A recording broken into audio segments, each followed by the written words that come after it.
Okay, so the sheets that I've just handed you are what we call Help You Need guides. We have these guides for different sections that we'll cover in this program. These in particular are going to help us to begin to explore some strategies to cope with loss and change. So we've been talking about the idea of loss and what you've lost following the injury and how your lives have changed. And these brochures in particular are going to have some tips specific to how you can begin to move forward in coping with loss and change. You'll notice if you look at each other's that Michael's is different than Tori's. We have a survivor version and we have a family version. And what I've done is I've gone through the list before this session and I've kind of picked out some that I think will really work for you and your family. But what I want you to do is, as I read them to you, I want you to let me know if you think that it's something that will work or if you think absolutely that might not be something that'll work for you. And then after I go through, we're going to see if there are some that I didn't mention that jump out to you as being particularly useful strategies for coping with loss and change. So I'm going to start with Michael's guide. The first tip that I noted in here that might be beneficial for you is the one that says, allow yourself to ask for help. Do you think that that's something that you would be able to work on doing or something that might be useful for you? Maybe. I guess sometimes I feel like I just can't, you know. It's not so much allowing myself to do it as I don't feel like I'm going to be received well. Okay. You're going to take me seriously. And you know, this is something that many people have problems with. That's why we have it on the list as something that's very common, not just for survivors of brain injury, but for family members and for others as well. To ask for help can be a challenge. And we worry about how people are going to receive us when we ask. But I think that if you begin to try just a little bit more to ask for help, even when you have that worry, if you give it a shot and see what happens, it may be something that will help you begin to cope with the losses that you've had more effectively. Another strategy that I picked for you, Michael, was the idea of being hopeful and saying positive things to yourself and others. What do you think about that? The idea of being hopeful, or trying to more actively be hopeful? It's a good idea. I still get really depressed, and it feels hopeless. So I feel like I should say try to be hopeful instead of be hopeful, because I don't feel like there's much to be hopeful about. Okay.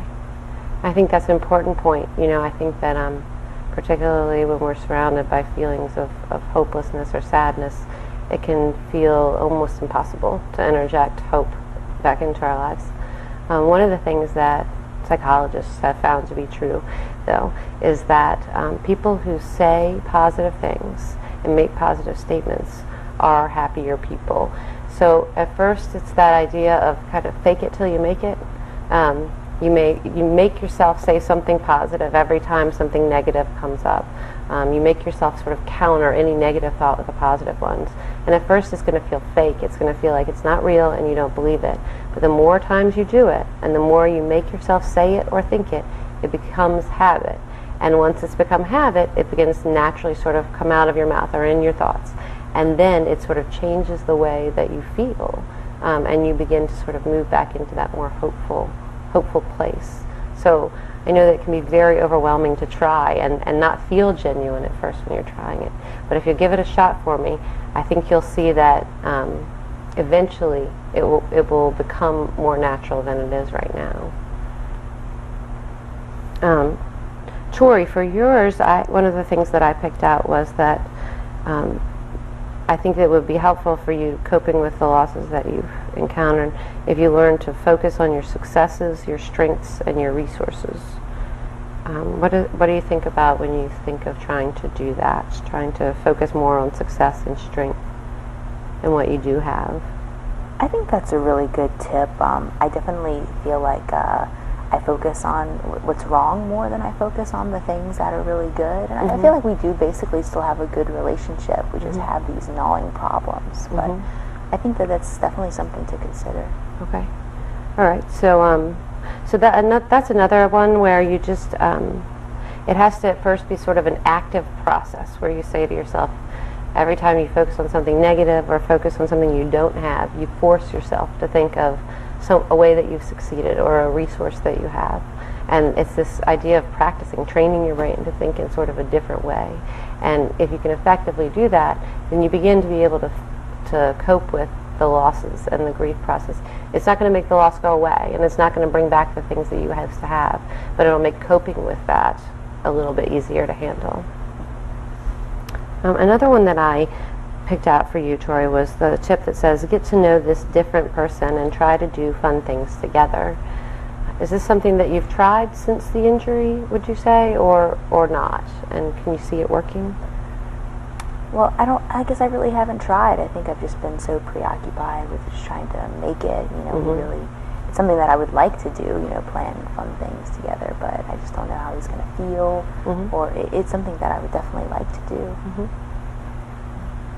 I think you need to focus more on that first part, this different person, because every time we have a fight, or anytime I get mad about something, she says, "You never used to get this way," but I can't help it. This is the way I am now, and maybe it'll get better soon the more we do stuff like this. But for now, I am this person, and she just keeps reminding me that I didn't used to be.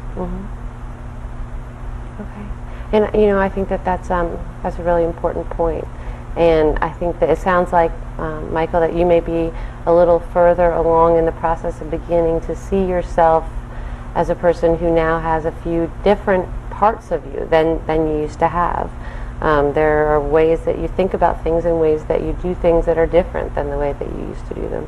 And so part of that emotional recovery that we've talked about before is the idea of beginning to embrace and find positive qualities about these new changes.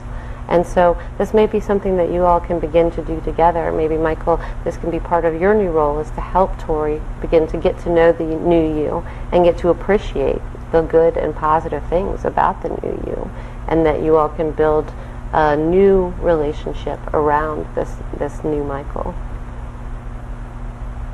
Okay.